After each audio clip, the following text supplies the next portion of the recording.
Brought to you by bedroombattlefields.com, this is the Tabletop Miniature Hobby Podcast.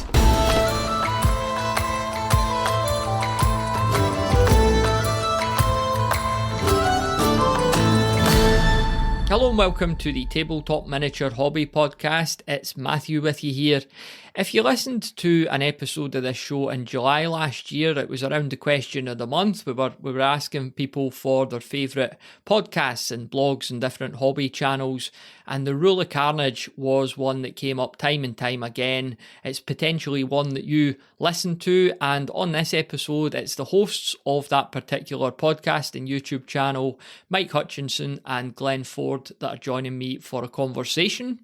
So they're both very accomplished game designers in their own right, but they've kind of worked this niche for themselves where not only are they creating good games, but they spend a lot of time diving into what it means to create games. You know, the moving parts, the mechanics, the rule sets. They really not just philosophize on this stuff, but offer really actionable, practical advice as well based on their own experiences and the conversations that they're having with their own community. And that led to a very exciting opportunity for both of them because they were approached by a publisher and invited to write an academic textbook on miniature game design, which we're going to talk about on this episode as well.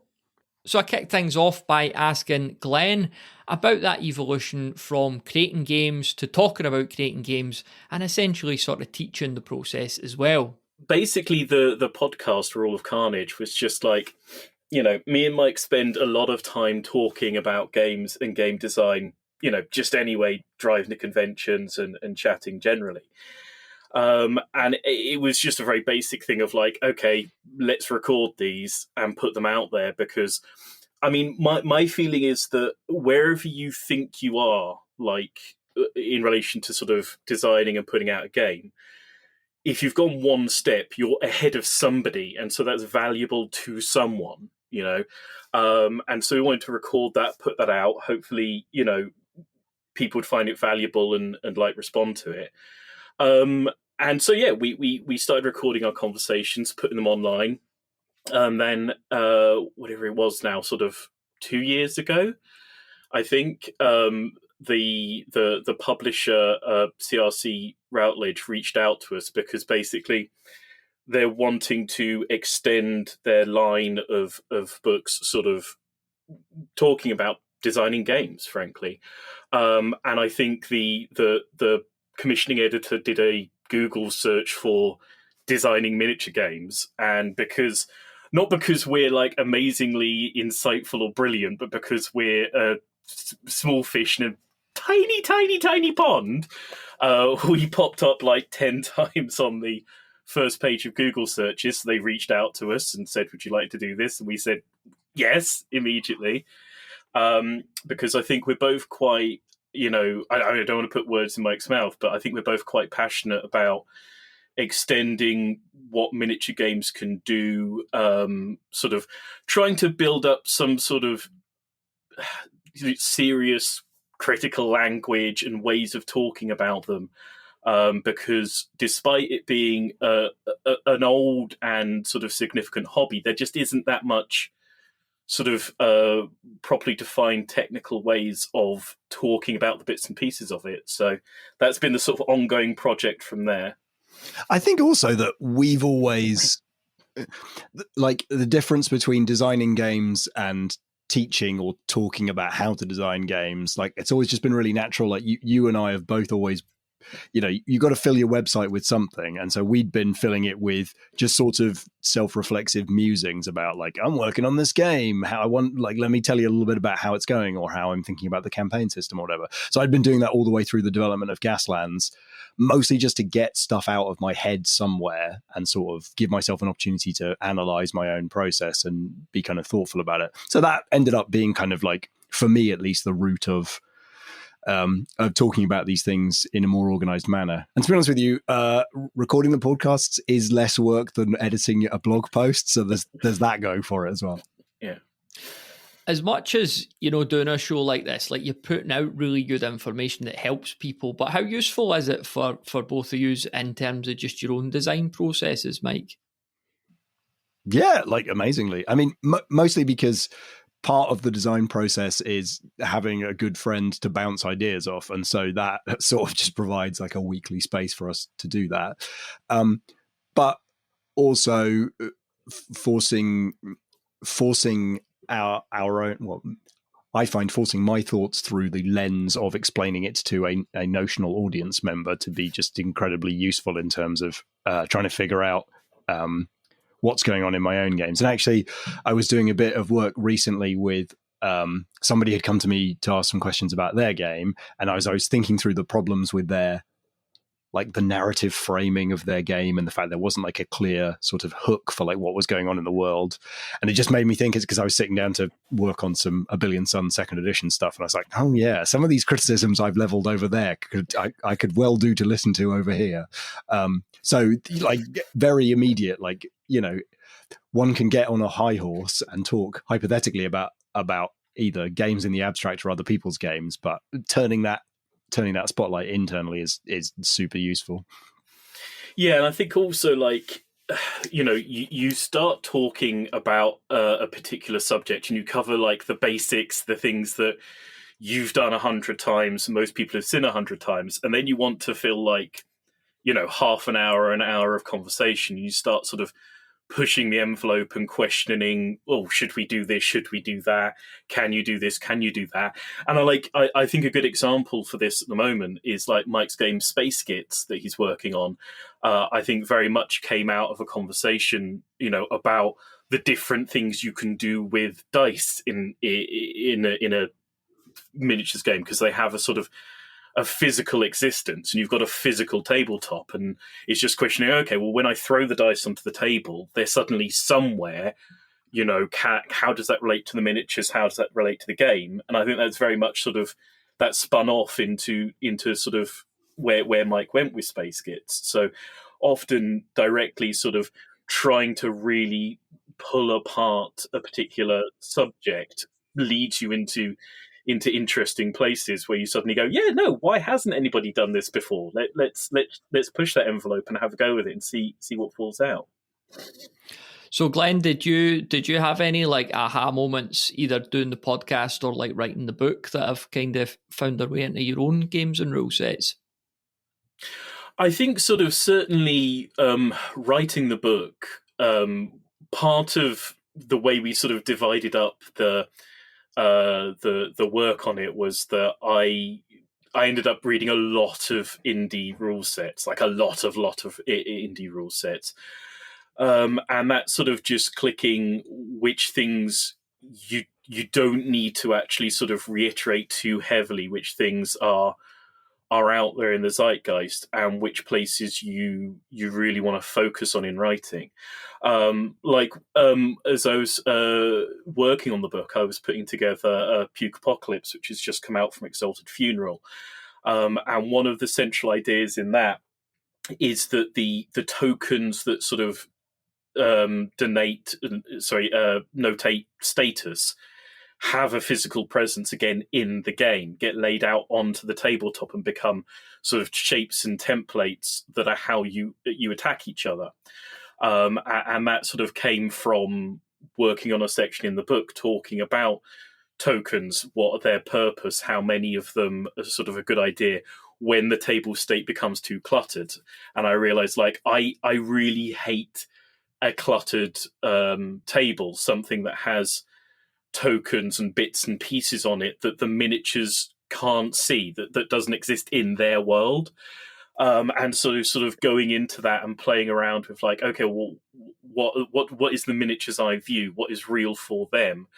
And what things can I put onto the tabletop that won't sort of break the immersion, maybe, of like what's going on, and yet still let me use templates and tokens and notation systems, and sort of bringing those things that are normally invisible to the models like into their eye view was very much the sort of the driver and the inspiration for the central mechanics of that game. So yeah, I think constantly, whenever you sort of really examine your own thought processes, and try and sort of break them out into a systematic fashion, you suddenly go, well, I've always assumed that's something that I've just sort of taken as read. And I think, yeah, questioning that has been hugely valuable. I should clarify for the listener as well. The book is called The Fundamentals of Tabletop Miniature Design, a Designer's Handbook. Mike, I also like your book, On Your Bike in Lancashire, a 2001 classic on Amazon. You'll have to look that one up. What's the reception to the book been like so far? And by that, I mean the Designer's Handbook and not the On Your Bike in Lancashire book, which I assume the reception was very good. I mean, we've got a small slither of visibility, which is those people that have picked it up and are basically in like Discord servers that we frequent. So Rule of Carnage has its own Discord server. If you are a budding miniature games designer and want to hang out with other miniature games designers, that's a cool place to do it. And so the feedback that we've had from people who were already predisposed to like the book has been positive. So that's great. I've been fishing around for some other like external opinions to get sort of people who are, you know, in the games design community, but in different areas, or like people who read a lot of these kinds of books. But it's been a struggle. And when you publish a new book like this, it tends to take a little while before anybody knows what the publishing numbers are, because even the like commissioning editor doesn't get the handle churned on the sales numbers for quite a while. So yeah, we don't know what the reception's been like really, but the people that we've showed it to, the people who like it was written for, which is budding miniature games designers, the kind that hang out in our Discord, are finding it useful, and it's triggering, I think, quite valuable and useful like debate about whether the things that Mike and Glenn said were right or completely right or arguable. And you know, Glenn and I have already argued with us our own words in that book since writing them down. So like we're all for arguing with Mike and Glenn. In fact, we'll be the first people in line. Oh yeah, no, absolutely. I think the thing that would be most exciting to me is if a book comes out like in response to the things we've said and sort of takes a different viewpoint on them.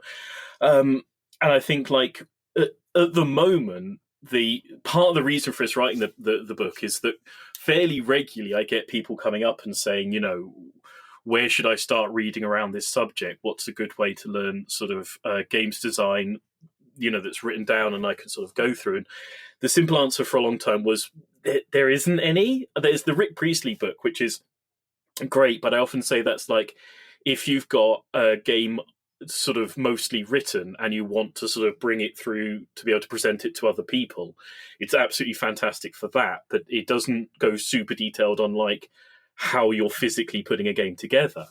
And so just being able to say, okay, look, there now is a book that does that. There is an option for that, I think, you know, has been great for when people are, you know, looking for that. Like I say, at the moment, you know, small fish in a largely non-existent puddle of a pond. So, but hopefully my greatest hope is that we can open up a bit more sort of critical discourse and get some responses and people writing counterpoints. I'd love that. I think that'd be brilliant. Yeah, it's weird because like yeah, I mean you can argue it a few different ways, but like I'm gonna say that like miniatures wargaming is about 100 years older than role-playing games, but role-playing games enjoyed a little bubble of sort of this kind of linguistic sort of examination and has a bit more critical thinking already, and you can get different kinds of books and different kinds of opinions on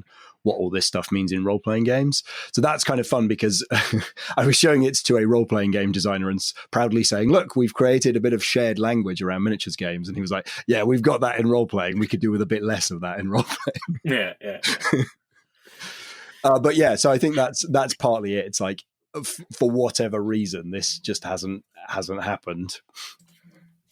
Is there a feeling of pressure to a certain extent when you become the people that have literally wrote the book on the subject, and somebody might look at your own games and say, oh, look at this, you know, tell me what to do, and I've played this and it's not very good. Bro. It's fine.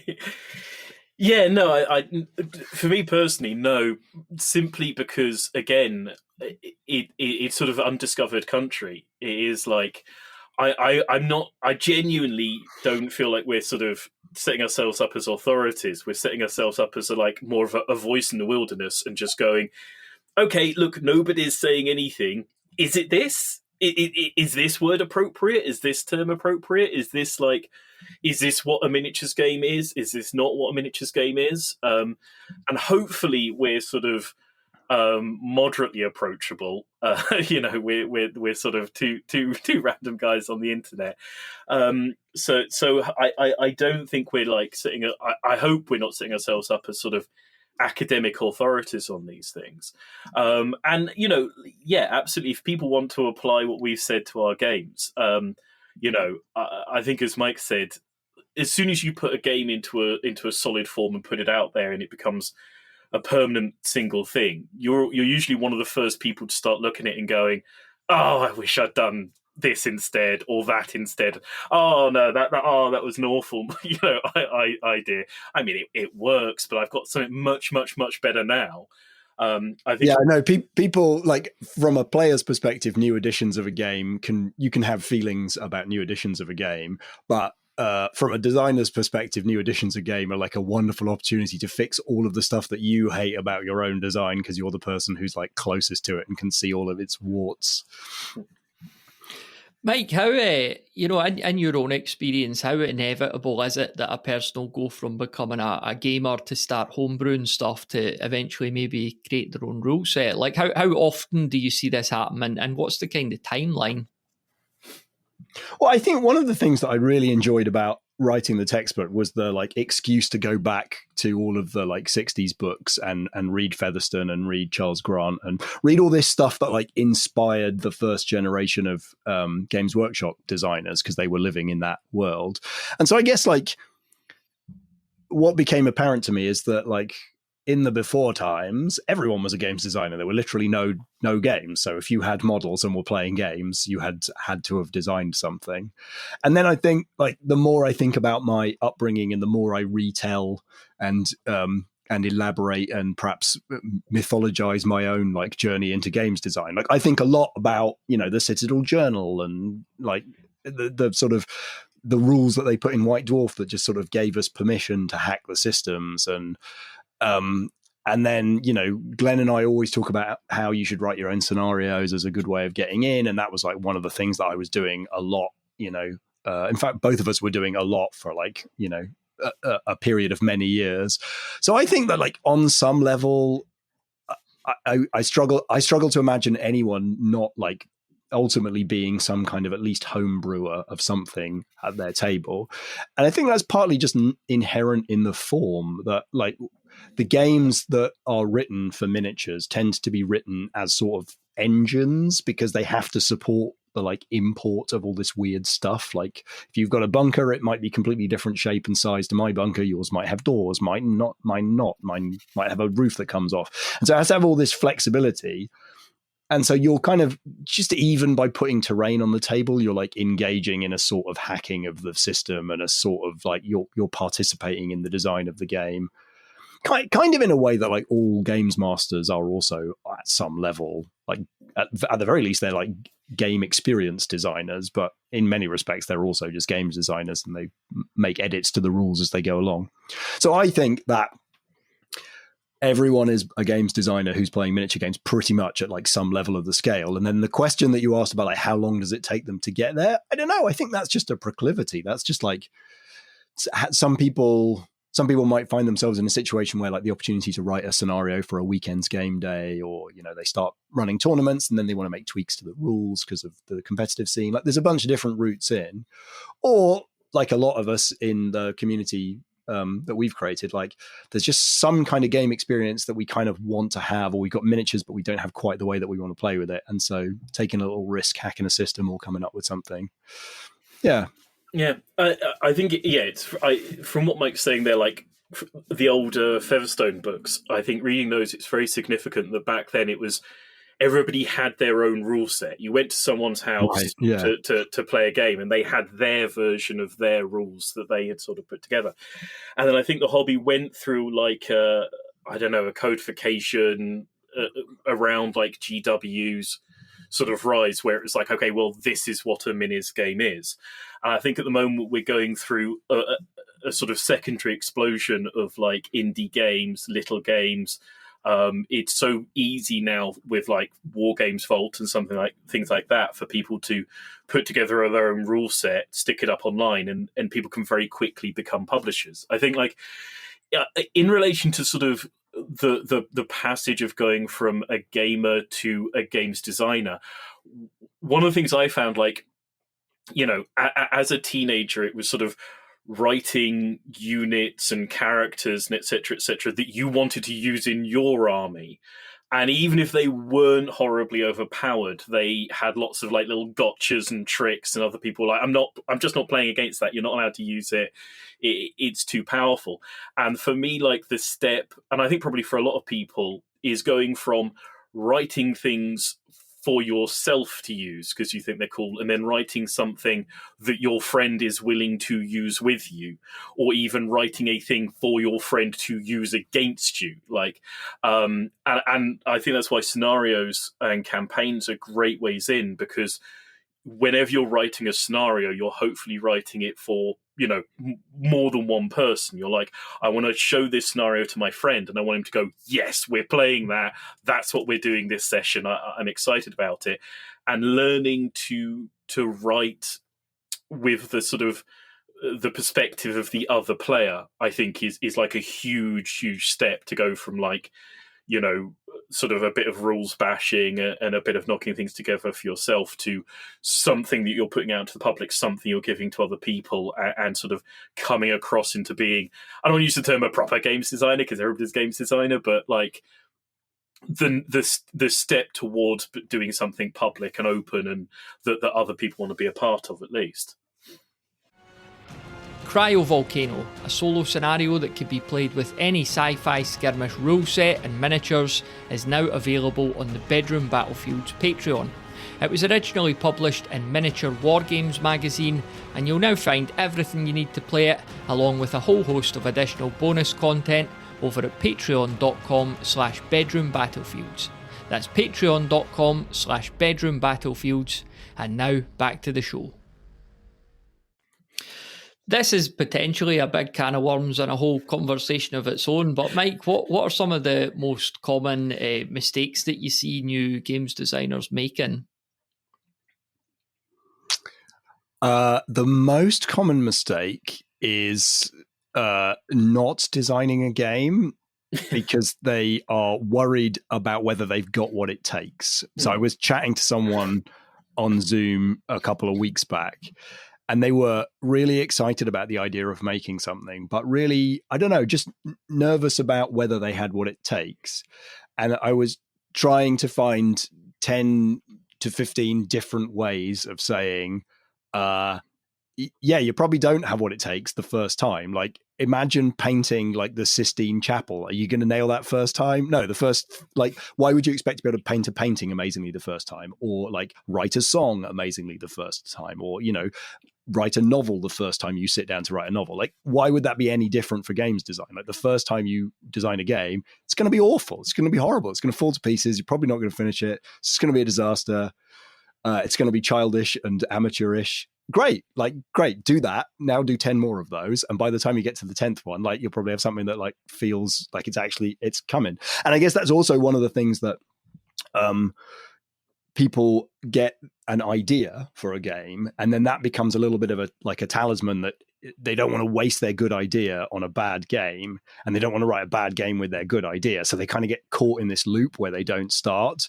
And I guess I was giving this advice to someone in the Discord a couple of months ago, which was like, okay, you've got a good idea, write 3 games with that good idea, because that will separate like your implementation of that idea from your love for that idea. Just like allow yourself to write that game multiple times, because that mistake where I have written this idea once, therefore I'm never allowed to use it again, that's also nonsense. That's like not allowing yourself to draft something multiple times, which of course, you know, if you were writing something, you'd allow yourself to change a sentence as many times as you wanted. Or if you were recording a song, you'd do multiple takes. Or if you were shooting a movie, you'd make multiple takes and choose the best. Like, I think that for me, like, those characterize like how to get over that creative sort of barrier of escaping from your own perfectionism, even if your perfectionism is more like I'm scared that I even will be able to make something stand up. Because the answer is you probably won't. Just crack on creating a broken stool and then figure out how to make a whole table in a minute.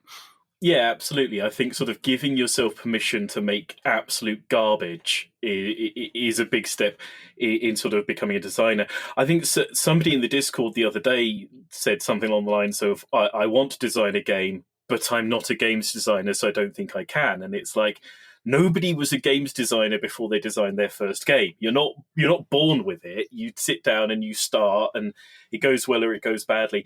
And I think like sometimes people have like one idea for a game, and the one thing I've learned is that the thing that will cause you to come up with more ideas for more games is writing the first one, because as you're putting it together, you're suddenly going to go, oh well, what about this other idea and this other path, and that becomes a different game.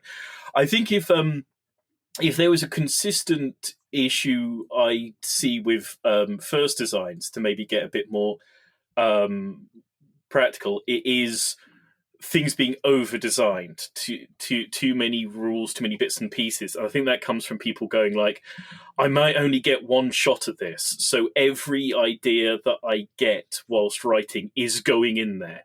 Every little thing, every sort of little jink and jank. And I've done it, and I know Mike's done it. Like sometimes there are rules that are nice and are a good idea, but don't really fit in the game and distract from.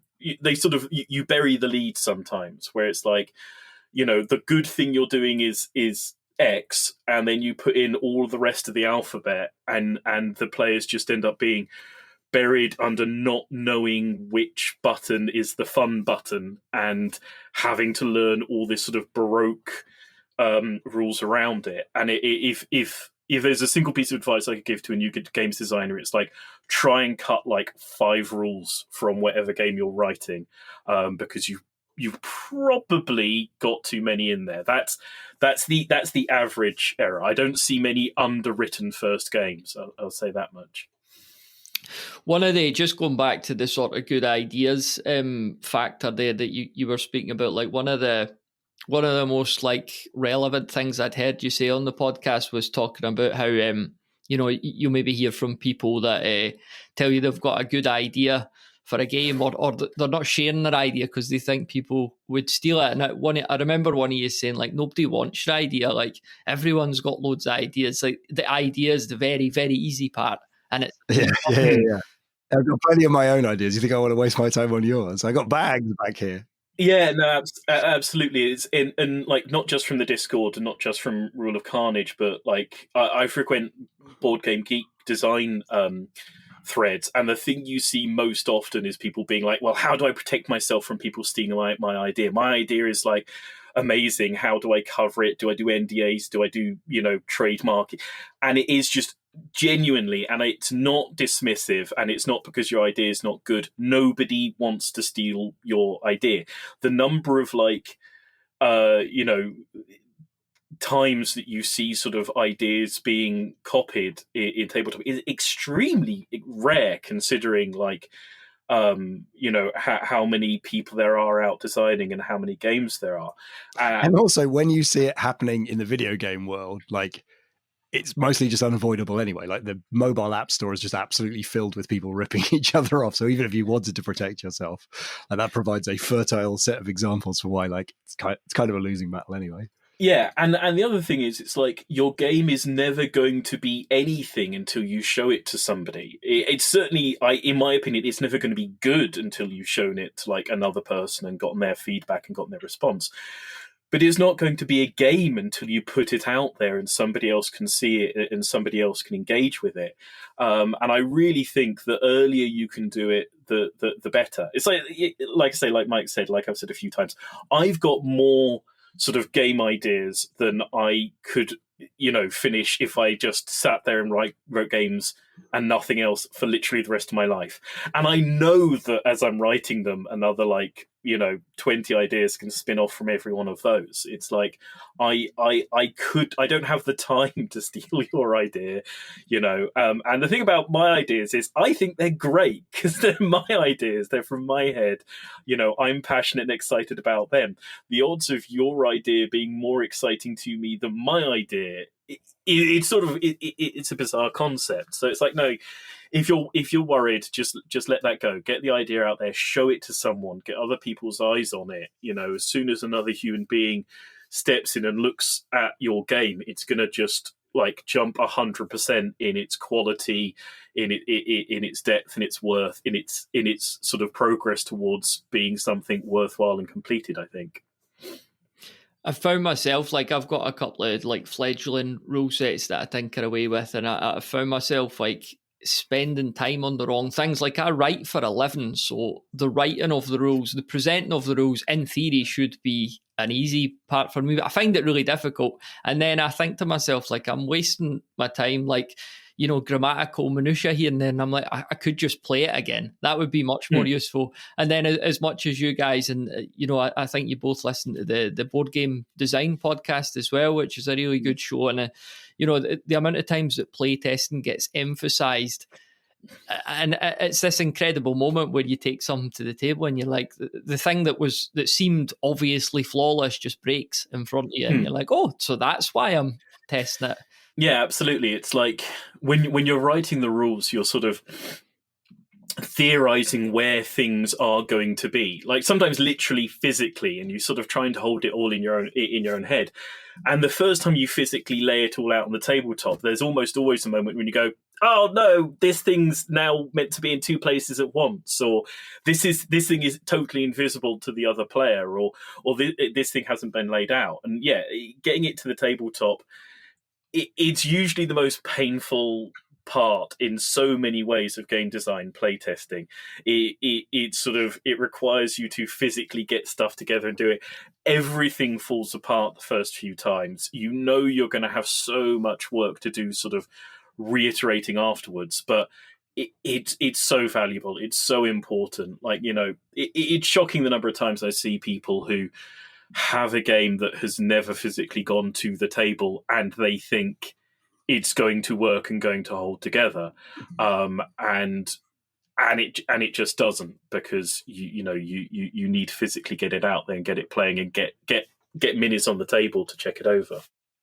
How often do you guys find yourselves playtesting? Like, if you're working on something, I mean, does this depend on how far along the rules are, or what's starting with you, Mike? Like, what's your sort of frequency there?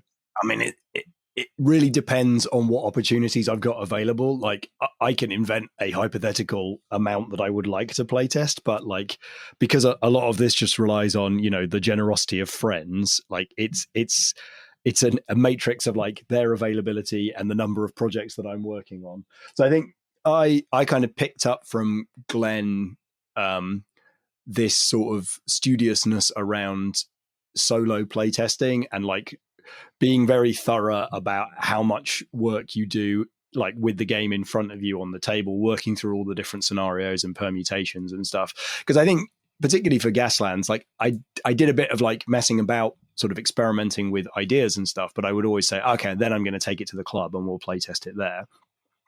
And that was good because it allowed me to do a lot of playtesting, but it's also a much longer loop to go round, and it's expensive in terms of your like friends' dedication to that. And so I think playing game, one of the things that I found useful about running a YouTube channel as part of Planet Smasher Games is that I can now video myself playing the games and talk to camera, and then I've got like a notional audience member that I'm communicating with, and I have to just do it a little bit more structured, a little bit more kind of organized, and I've got to like get through the game and stuff. So for me, getting to a place where I can get solo playtesting humming has been really important, and for me, like recording that so that I've got this like this phantom audience member has been a kind of an important part of that, because I wasn't able to just I would end up just like pushing some cards around and then sort of scratching my head and then going and making a cup of tea and sort of drifting away. Glenn is a lot more structured in his approach to many things in life, and solo playtesting is one of the ones that I've picked up on.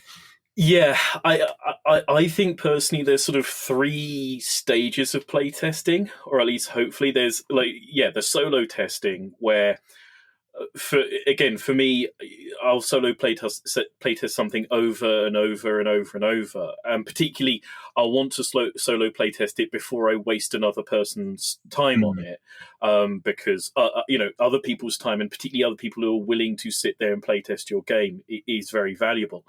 And so solo testing is really valuable to work out the really obvious kinks, the things that you're just like, oh, yeah, why did I ever think that was going to be a thing and going to work? And also it's great for letting you like test different scenarios and test different units and test things against each other, because you can just do like the bit of testing you need and just stop halfway through and not care that someone was actually maybe getting into it, and just going, right, okay, I'm pulling those units off and I'm just replacing this unit with another one in the middle of the thing, and you don't have to explain to other people, and try and keep like diligent notes, and if you can record yourself.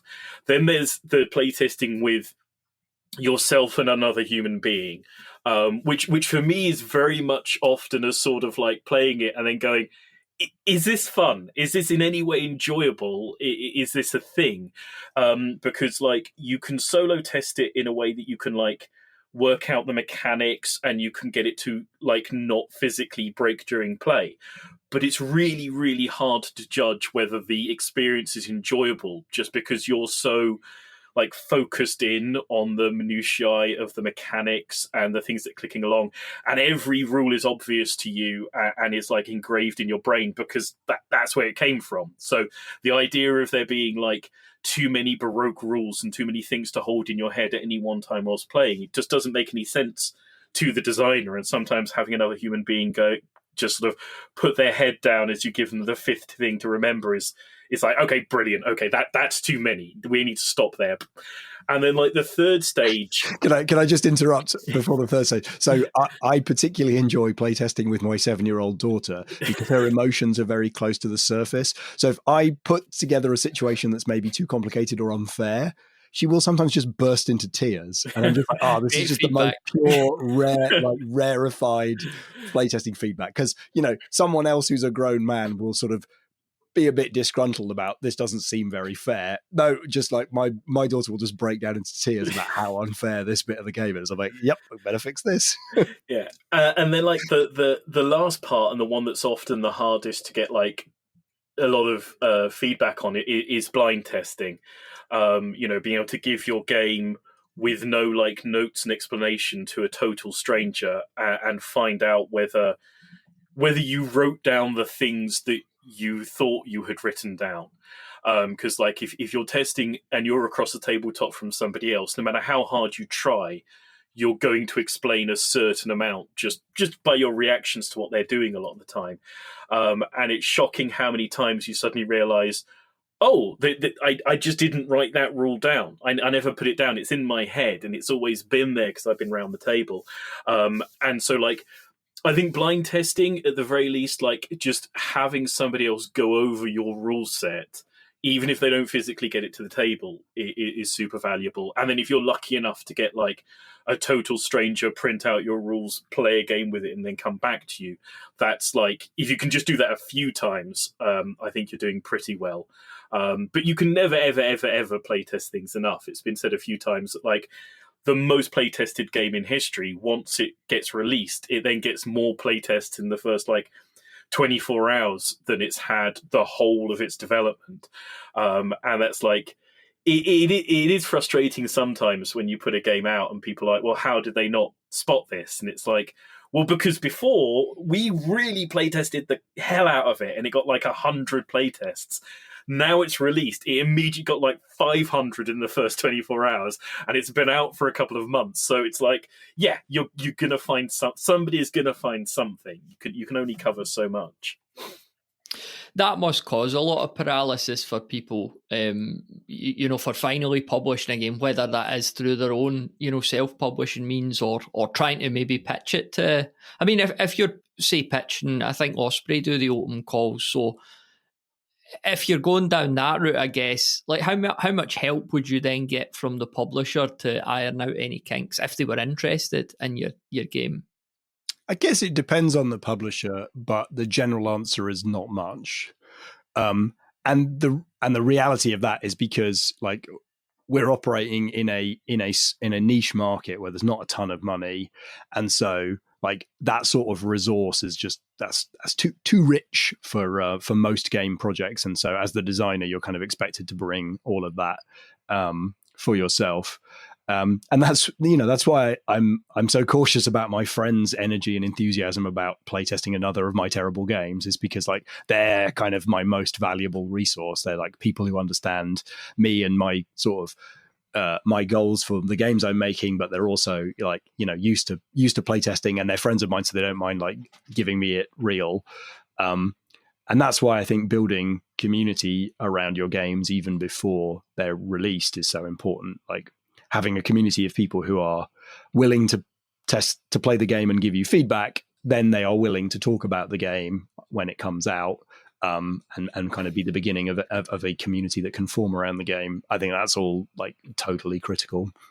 Yeah, I do think it varies significantly from one publisher to the next. Like, Exalted Funeral were brilliant. They actually gave me a game developer who actually went through and worked through the wording, and etc. etc. Meanwhile, I worked with other publishers, and I think Michael sort of backed this up. There are other publishers who won't even proofread what you give them, much less give you actual feedback on the mechanics and the layout and the presentation of the game. So that varies hugely, and I think sort of it's worth assuming that you won't really get sort of much in the way of development from a publisher. And like Mike says, that's why it's like super valuable to have some people around that you trust, ideally sort of relatively close to you, to hopefully fulfill that role if you need it filling in. Mm. Well, you guys rolled in the hobby, like I mean, I would assume first and foremost you still see yourself as games designers before like teaching game design, but because you've worked yourself into this niche with the podcast and with the book, is like consultancy anything you've explored, anything you've done so far, like people actually working 1-to-1 or 1-to-2 with you to work on their own games and get feedback from you? Personally speaking, yes. Like that's actually started to go into more of like a professional consultancy. So I had my first gig at the start of this year working with a small miniature games company. They've got a Kickstarter coming up. They want a little bit of help sharpening up the games design and thinking through some of the core concepts around their background. And so I was able to do a couple of days work with the games design and the creative lead on that. And I think Glenn and I have both had lots of experiences of people coming to us and sort of saying like, hey, can I just get a little bit of advice, or can I get a bit of time here just to sort of chat something through? And that's kind of, I guess I see that more like mentorship rather than consultancy. One of them has invoices at the end of it. Yeah. I've had like a couple of paid gigs editing and going over rule sets for people, but I think most of it is it's part of a community thing where, if somebody puts up a rule set and asks for feedback, I'll try and do sort of a run over it and pick out the most obvious things. But yeah, like I say, I have done sort of paid consulting on rules, and I'm happy to do that in the future.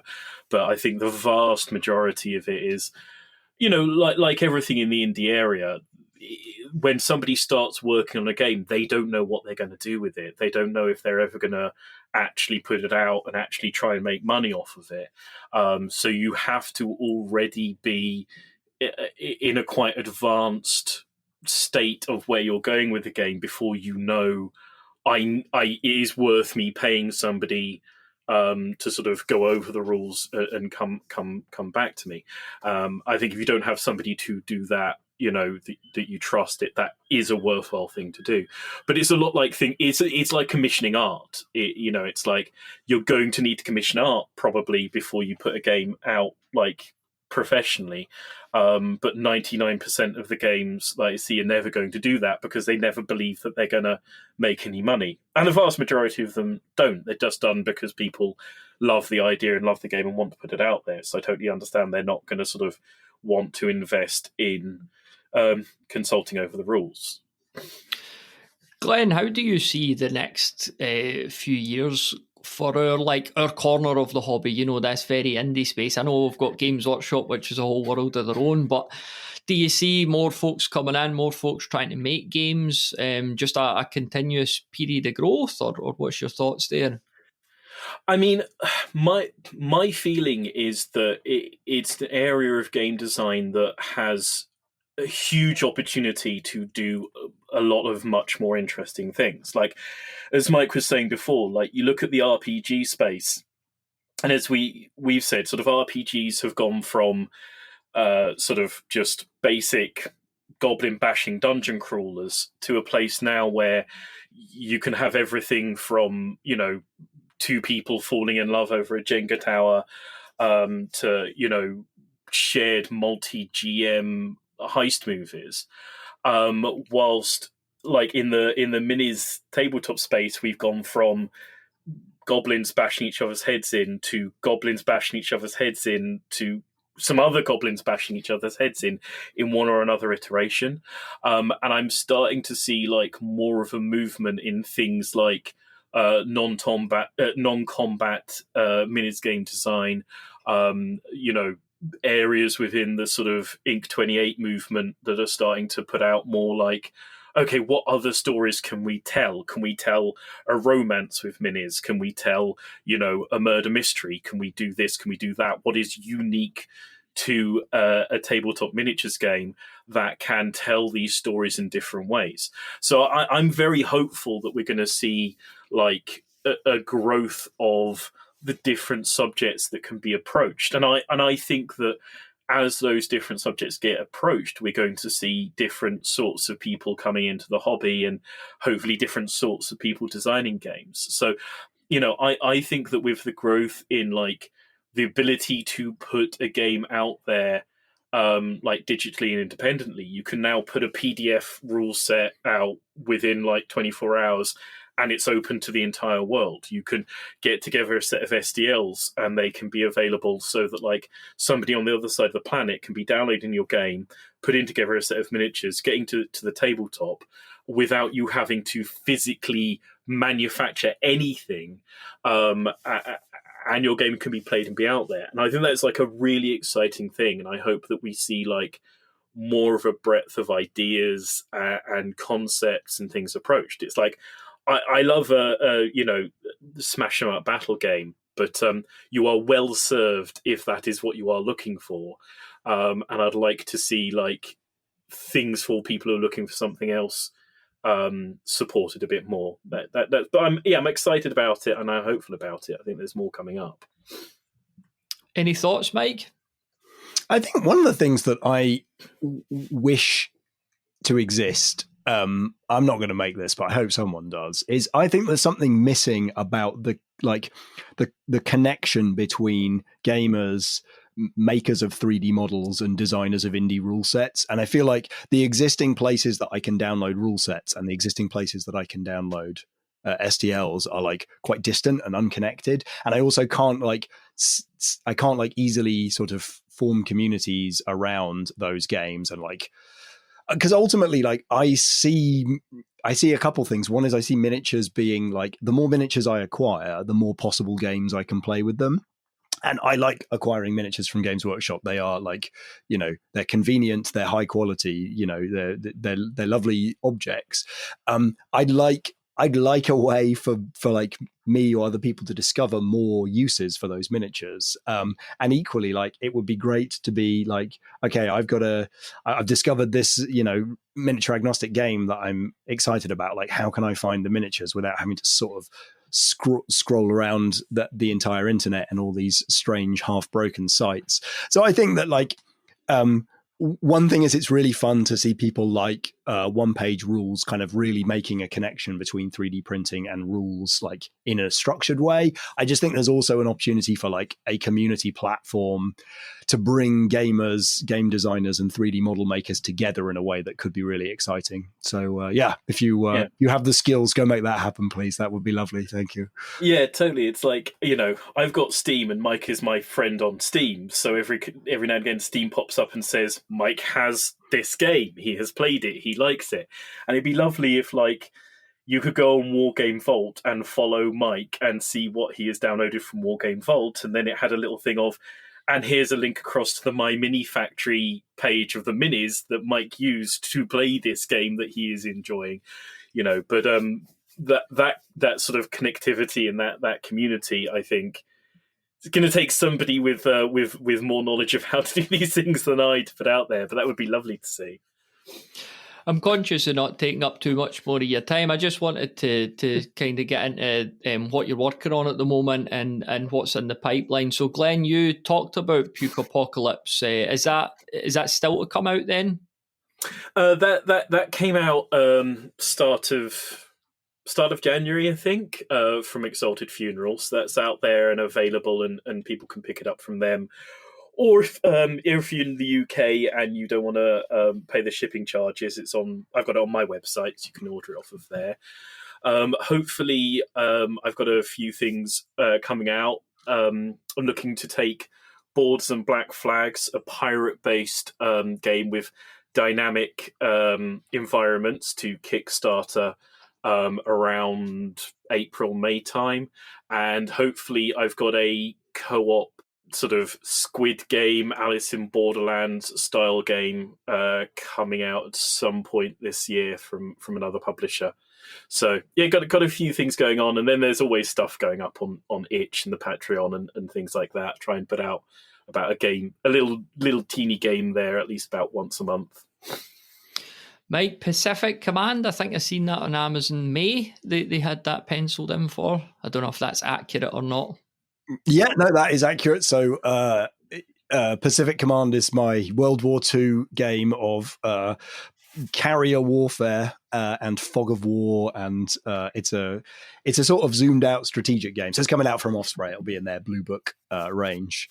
I'm kind of excited to see what people make of that. It's kind of a Mike Hutchinson game through and through. It started with the fairly sane idea of like, the combat system in A Billion Suns seems like it would work for World War II carrier battles. Let's try and make that work. And then it span its own mad path, and now it uses poker chips and all kinds of hidden bluffing information. So I'm excited to see Pacific Command come out from Osprey in May. At the time of this recording coming out, I'm currently running a Kickstarter for a role-playing game called The Crawling Chaos. This is my first Kickstarter. This is part of Zine Quest. So I've got a 32-page role-playing game. This is a zine-sized role-playing game of weird demises. It's a Lovecraftian story game with one player character and many GMs. So go search for that and back it, please. And then that is partly because I want to get that game out there because I think it's cool, partly because I want to make some mistakes ahead of what I hope will be a larger Kickstarter project in March and April, which is for Space Kits, my dexterity game of drunk-ass space orcs. So check that out. The preview page is up on Kickstarter, and you can click the little button that will let you know when it goes live. That's enough. Those three things. That's enough for now. There's more stuff in the pipeline, which I will talk about later. But those are my main focuses at the moment. It's confession time in our February question of the month, as we ask you to list your last 3 hobby purchases. Whether you've picked up a cheap set of brushes on Amazon, an obscure new rule set on Wargames Vault, or an appallingly brilliant Manticore miniature on eBay, be sure to tell us all about it. Far from being judged, I'm pretty sure you'll find yourself in very good company. Get your audio clip in over at bedroombattlefields.com/voicemail, and I need them in by Thursday the 27th of February. That's bedroombattlefields.com/voicemail. And now, back to the show. A massive thanks to Glenn and Mike for joining me for a very enjoyable conversation. And they're both very busy guys, so I really appreciate their time and willingness to speak to this humble podcast. So I've got a lot of links to the book, to their games and stuff like that. You'll find them in the show notes in your podcast app, or you could fire on over to bedroombattlefields.com to find them as well. And one of Mike's games is, of course, Hobgoblin, the mass fantasy battle game. And it was a game that I had the opportunity to play for the very first time just a couple of days ago with Callum, aka Dr. Sport. We had a very good game of Hobgoblin. So we're going to switch now to a little recording that I did with Callum immediately after that game, just to get some of our thoughts in the moment. All right then, Callum, we finally had this game of Hobgoblin. It feels like we've been talking about it for ages, but the battle is over. So I mean, talk us through your initial thoughts before we get into maybe a more in-depth analysis of the battle. Well, yeah, it was good fun. It was fairly quick, ended very quickly. Everything just kind of falls apart at the end quite suddenly, and it's all on the cliff edge. Felt quite nicely balanced, actually, though. I enjoyed that. Yeah, and I won. So. Yeah, I mean, definitely looking at the table, like, it looks very comprehensive. But like you're saying, there was a couple of wee things that happened towards the end that kept it on that knife edge, wasn't there? I mean, particularly your standard encouraging or raising the courage of those around them. So when I finally got my dwarfs into battle, which took about 70 turns, I think. There was a wee chance that there could have been a cascade of panic there, but it didn't quite work out for me, did it? No, one dice, I think. Mm-hmm. One dice roll out of hundreds would have done it, and my army would have just pegged it off the board. So no, it was interesting. Yeah, I like that. I like that, though, that there was a lot of tension in that last turn, and we got there reasonably quickly for playing a new game for the first time. Yeah, so we decided to. I mean, it was easy to not use the magic phase or magic rules because there were no actual wizards in the two armies anyway, but that'll be something to bring in for next time.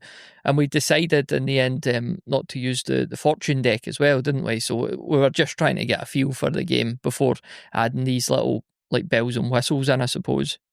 Yeah, I just kept forgetting that the cards were there. So it was one less thing to remember. I think it was when I played with Space Weirdos with Ed in Bring Out Your Lead, because there were a lot of new players there. He got rid of command points, and it's a similar sort of thing where you've got little extra things that you can do, but when you're trying to learn all the other rules, it's difficult to remember everything. And so it's one of these things you forget about. So we thought for the first game, maybe we'll do without him. Like, worked nicely. Yeah, I mean, the rules definitely, as much as I'd had a dry run of a turn myself, it's when you start playing with somebody else, I think that's when it starts properly sinking in. And it's not a complicated rule set by any means. I don't think we really struggled with much. We didn't find ourselves in the book too much, did we? There was a couple of wee points of clarification I think we needed with the distracted rule and seeking out whether when you hit your courage limit, if it was like on that number or one over. So we had to check a couple of wee things, but in the end, the book was played a minimal role, didn't it? Yeah, I mean, yeah, we were able to find all the information as well in the book, which is not always the case with rule books. I think particularly with some of the older Warhammer rule books, you can be searching forever, and you just got to know someone who knows all the rules inside out.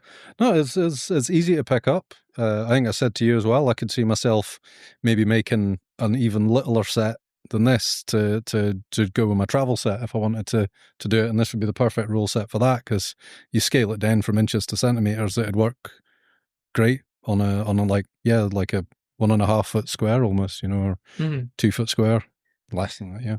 Yeah, I mean, we're playing on a 4x4 here, and although it's 15mm scale, we kept it with the inches rather than going to centimetres. I know you maybe could have done that, but I think it worked totally well with the inches. So again, the listener could see the photos at bedroombattlefields.com/hobgoblin, but we've got a river running through the the table, and that was really interesting, wasn't it? Like you very kindly printed out a bridge, which is really cool. So that was an option for getting troops over, but they could also take a doom token for getting into the river, and in the end, that is like a lot of the combat kind of ended up in that river as well, which made it really interesting. Yeah, I realised by accident at first that I'd lined them up on the far side of the river, which meant your guys charged in and were left stood in the river, which with these rules we figured would mean they get a doom token every turn they're stood in the river, which makes sense if you're fighting a river. But it gave me a tactical advantage that I hadn't actually planned. And of course I went straight for the bridge as well, because I figured that was a kind of tactical thing to do, is to get over the bridge. I'm not very tactically minded generally. I'm kind of accidentally fall into these things. But yeah, no, it did make a difference, and it gave you more to think about. I think there was one point where I was worried that one of my units was going to die just because they were stood in the river. There was no one was going to hurt them. I needed to reverse a unit of trolls out of the river because they couldn't go forwards and they couldn't stay in the river. So yeah, it was just your terrain was lovely. Thank you. My little houses. I must return the compliment on your bridge as well. I like how you'd painted the little a little troll as well. He's like peeking out. I'll put a photo up on the site of that as well. But I attempted to be tactical by deploying on my right hand flank. I used all my range. I had a lot more ranged capabilities than you. So we both had 2 units of archers. I also had crossbows and a cannon. So I deployed them on the right flank, and then put my kind of hardest infantry in the middle, and then on the left flank I had 2 units of heavy cavalry. But I think I made a bit of a mistake there, because they followed each other one after the other, the cavalry down, and I don't know, I think I wasted one of them. But the sort of middle of my army, I think they held on respectably considering how flanked they got. Like, I had those foot knights who were really tough. You know, they were getting hit from the flank and from the front. They were having to split their attacks when they were fighting back, but they had a couple of perks that probably made them last a wee bit longer. And then when the dwarves finally got there, because they were moving on 4-inch, so when they finally got there, they did decent as well. But I think at that point they were going to struggle. But it got interesting down in that sort of middle area, didn't it? Oh yeah, no, your dwarves, like I say, they could have swung the end of that game. They did really well. They had my general at the front and a unit of heavy cavalry on the side, unit of heavy cavalry in the back, and they took them right to the edge. Like, literally one more doom on nearly any of those units actually, and everything would have just fallen apart like that. I had 4 or 5 units facing off against 2 of your units in the middle of the board, and if you just inflicted one more doom on any of those units with the dwarves, all of those units would have gone, because they were just right on the edge. You know, they were like right on the edge of it, and the only thing that was keeping them there was the commander and the battle standard giving them a wee boost. So it really could have gone any way right at the end, which actually surprised me, because when you looked at it, it looked very one way. Yeah. But then when you kind of look a bit deeper and you see all the things and see all the doom tokens, then yeah, it was literally on a dice roll. One dice roll would have done it. And but I had fun, and that was great actually. That gave it a really kind of, you know, cinematic. It would have been, you know, it would have been nice if your dwarfs had actually pulled it off. Yeah. You know, they'd finally got in a battle. They'd defeated the war boss, and everyone else had just legged it, kind of thing. It would have been a lovely cinematic moment, which could have happened, but the dice gods weren't with us. So there were a couple of notable battles worth talking about. I mean, the first one, the 2 leadership groups. So Grab 'em, Eyeball Sack. I charged them with Dick Longfellow, and you came out on top there. I had a limp Dick in the river by the end of it. So yeah, Grab 'em. He's still on the table there, and he's got bragging rights in the leadership fight, hasn't he? I mean, only just you gave Eyeball Sack a good pommeling. No, I'm not. I think I said to you during the game, I'm not normally very good at actually winning games. So I think it's pure luck. personally. I think I did very well, and it was a good game. I really enjoyed it. So what about, what's his name, the big giant orc? Rotbelch the Colossal.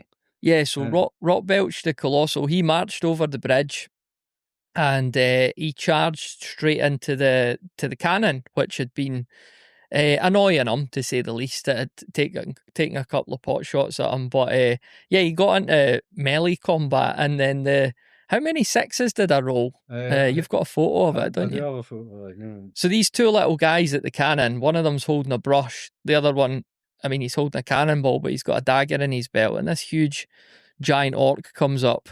10 dice, you rolled 7?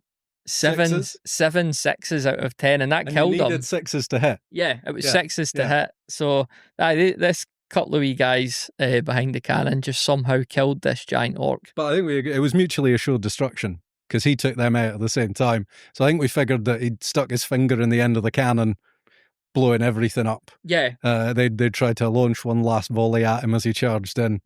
Yeah. So, but no, that was good. That was fun. That was a nice just a little bit of story to the battle. Yeah, I'd benefited from us being a bit careless, hadn't I? Because the cannon had the fragile. I was going to call it a perk. It's not a perk. So I think they should have been doomed because they had 6 doom points. So I don't really know that they should have still been involved at that stage. But anyway, I'll take it. It was a good moment. Yeah, no, I think we agreed that we realised that when the combat started that actually they should be out of there, because it seemed a bit odd that they were actually so tough as a unit. But I don't mind.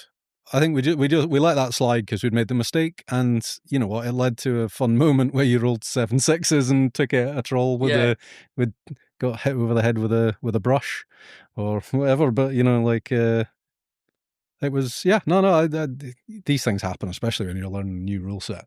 I must also say, by the way, thank you very much, not only for bringing a printed bridge, but a Lamassu as well. You've got me a Lamassu, which is great, because I think I'd been going on about how I wish I had one of them again. So I'll definitely get him painted up. He'll be at 28mm, but I've got a lot of wee war bands that he'll fit right into. So thank you for that. Oh, no, you're very welcome. No, it's the least I can do for the wonderful podcast you provide us all with. Well, apparently you're a better sounding podcaster than me, so you could launch a competition show. But we'll go and get some lunch now and discuss the game further. Yeah, no, thank you very much, and had fun. Big thanks to Callum for coming through to entertain me with that game. Not only entertain me, but beat me comprehensively. And we had a nice bit of macaroni and cheesecake for lunch afterwards, which was really nice. And yeah, Hobgoblin, great game. Like I found myself in the afternoon after that game. I just wanted to play it again. So I can't wait to try it out. There are solo rules in the book, which I'll definitely give that a bash. But you can't beat playing against someone else, especially somebody like Callum, who very much in the same mindset as myself when it comes to gaming and miniatures and all that stuff. So we hopefully won't leave it too long until we get a rematch there. I get the opportunity to extract some revenge, or maybe try and stay out of the river this time. And I also heard an unconfirmed rumour that Callum went straight home and got on the Ralpartha site and started building a 15mm army of his own. So we'll see about that, whether I'll be facing up against a completely new army the next time around. Alright then, that's just about it for this episode of the Tabletop Miniature Hobby Podcast. I hope you enjoyed that one as much as I did. And make sure you're subscribed or following on your podcast listening app of choice. And we'll catch up with you next time around. Cheers.